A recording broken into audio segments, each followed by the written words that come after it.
Olá a todos, Agostinho Brito do FRN para videoaulas de programação em C++.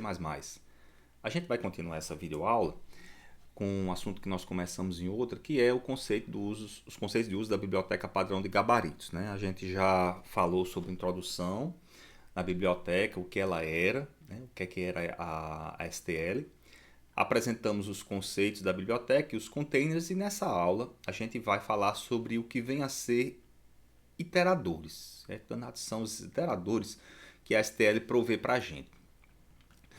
Iteradores são generalizações de ponteiros. Para que é que eles servem? Eles servem para que você acesse os elementos de um container sequencial. Iteradores são objetos, né? Eles pertencem a classes que são implementadas dentro de cada uma das classes que tem containers sequenciais. E eles são utilizados para você caminhar em cima do teu container, né? Dos elementos do container. Os iteradores eles podem ser diretos quando eles avançam na sequência do container, ou podem ser reversos quando eles avançam na sequência contrária, eles retrocedem na sequência do container. Como é que você declara? Os iteradores eles são declarados dessa forma aqui. O iterator é uma classe definida dentro da classe que você está querendo iterar sobre ela. E ele é definido quando você coloca depois do tipo da classe que você quer utilizar essa palavrinha reservada, dois pontos, iterator. Isso para o iterador direto, o iterador incremental. Para o iterador decremental, o iterador reverso, a gente coloca uma outra declaração diferente aqui, a gente já vai ver. E aqui o nome do objeto que você quer utilizar para ser o iterador. Então, it é um iterator para vetor de inteiros. É assim que a gente denota, esse objeto na sua definição. Os containers sequenciais, a maior parte dos containers que você tem acesso, os containers sequenciais, eles declaram dois métodos. É o método begin e o método end. O que é que eles te retornam? Eles te retornam dois iteradores. Um para onde começa o teu container e para onde termina o container. Início e fim são definidos por begin e end.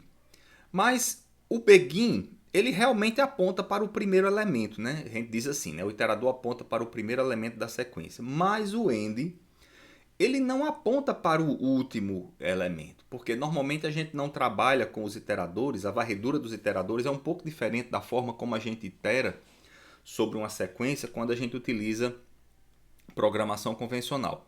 O end é um iterador que aponta para o que se chama de pós-último elemento, né? Você vai chegando no primeiro é begin, aí o segundo, terceiro, quarto, quinto, último, né? Aí você cai no buraco, que é o iterador end. Ele aponta para o pós-último. Para que é que serve o end? Ele serve para dizer que você chegou ao final, você terminou a sequência estava aqui, ela terminou. Não existe mais nada naquela posição. Então, os iteradores para início e pós-último são dados por begin e end. Aqui, por exemplo, você tem uma sequência que está invocando os elementos, iterando sobre um vector. Você tem lá um vetor V, um vetor ele tem lá a sua sequência. Você pode atribuir os elementos do iterador, como por exemplo com v.begin, v.end. Utilizando os métodos do iterador, você pode, os métodos da classe, você pode acessar alguns iteradores especiais que dão acesso aos elementos que estão em determinadas posições, como por exemplo o início e o pós-último. E aqui eu tenho uma sequência de um loop que fica mostrando os elementos, os iteradores. Ou melhor, fica incrementando os iteradores e mostrando os elementos que estão apontados naquele vetor. O iterador começa apontando para v.begin. Cada vez que ele passa no loop, ele incrementa o iterador. Veja, o operador, a sobrecarga do operador mais ela é implementada para a classe. E aí eu faço o incremento do iterador. E cada vez que eu incremento o iterador, eu mostro o iterador na saída. Olha só, o asteriscozinho antes do objeto, essa implementação dessa sobrecarga, me dá qual é o conteúdo do local para onde o iterador está apontando. Funciona igual com ponteiro, igualzinho o operador de dereferenciação. E o que muda aqui? Ao invés de a gente verificar se o IT é menor do que o final, a gente verifica se o IT é diferente do final. Então, eu vou incrementando o iterador. Enquanto o iterador não for igual, for diferente do final, eu não faço nada. Então, o teste que você vai utilizar quando estiver trabalhando com iteradores em cima de sequências é essa daqui. O laço continua iterando até que o fim não seja encontrado. Enquanto você não encontra o fim, ele continua varrendo aquilo ali, né? E a sequência de valores para o seu iterador reside nessa faixa v.begin até v.end. Preste atenção que novamente eu fiz aqui na sintaxe de intervalos, o v.begin está dentro do intervalo e o v.end está fora do intervalo da sequência, ou seja, o v.end não pertence ao conjunto dos elementos que está dentro daquele container. Vamos praticar o iterador, né? E só lembrando, por que é que se usa iterador? Né? Por que é que criou-se esse conceito de iterador? É que você pode criar algoritmos que varrem containers diferentes, onde os elementos são armazenados de forma diferente, usando a mesma lógica. Se você implementa um algoritmo que ele varre uma sequência de iteradores, não importa qual é o tipo de iterador, né, para onde o iterador está apontando, se é um iterador para uma lista, um iterador para um vector, um iterador para um deck, ele vai sempre trabalhar iterando os elementos do iterador, incrementando ou decrementando o algoritmo, independente do que esteja, né, do tipo de container onde o algoritmo esteja atuando. Então vamos praticar um pouquinho com o uso de iteradores. Deixa eu pegar aqui a minha IDE para a gente trabalhar com iteradores aqui nesse objeto. Esse objeto chamado de vector v, ele é um vetor de inteiros e ele vai assumir os valores de x até x mais 4, ou seja, os valores de 4 até 3. Eu estou inicializando um construtor da minha classe e vamos fazer agora esse processo utilizando o iterador, o processo de varredura. A gente fazia a varredura nos elementos assim, ó, int igual a 0, i menor do que v.size e mais. std cout v cochete i std, opa, tem uma vírgula aqui que é melhor, std cout std ndl. Vamos compilar. G++ iterator -o iterator ponto barra iterator. Pronto. Essa é a varredura convencional, né, que a gente faz utilizando a sintaxe de ponteiros que a linguagem já provê, né, para um tipo primitivo. Mas como se faz com o iterador? Faz assim, std vector int iterator. O que eu estou fazendo? Estou declarando um iterador para um vetor de inteiros. Para cada tipo que você cria, você tem que declarar o iterador para aquele tipo. Por exemplo, um iterator para um vetor de floats funciona diferente do iterator para um vetor de ints. Não, você não deve confundir. Deixa eu colocar aqui uma variável qualquer, um tipo de dado, para o meu tipo do dado. E agora vamos modificar o loop. O loop agora vai ser assim, iterador igual v.begin. O begin marca onde é que o vetor começa. Enquanto o iterador for diferente do final, for diferente de v.end, incrementa o iterador. E aqui, asterisco, it.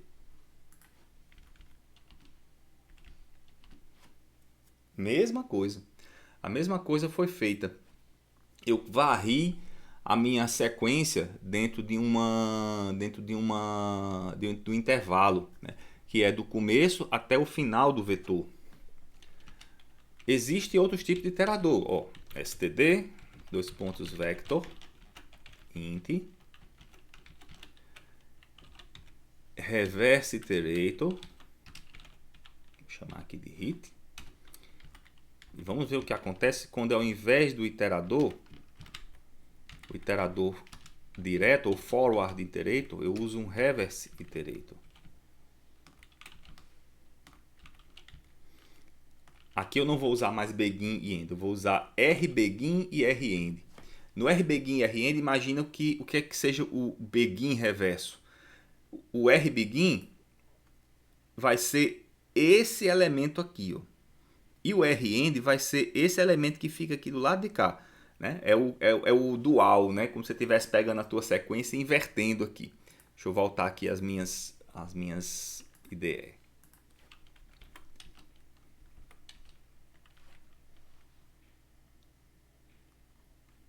Faltou compilar. Salvar.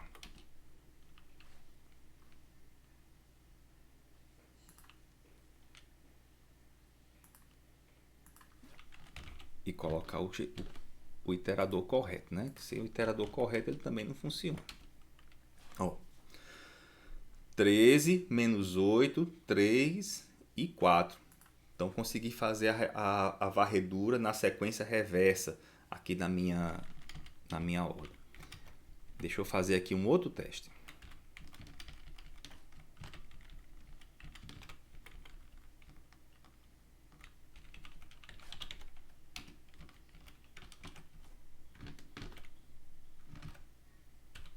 Opa.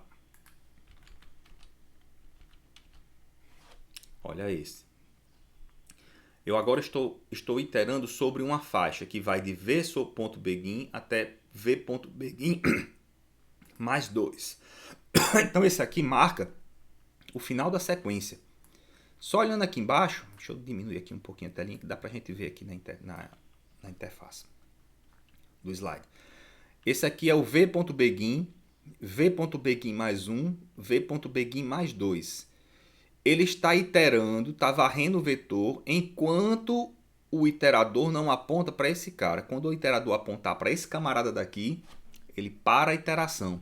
Então, ele só vai mostrar o conteúdo do primeiro elemento e do segundo elemento, porque do terceiro elemento ele já vai ser igual a ele e não vai conseguir entrar dentro do loop.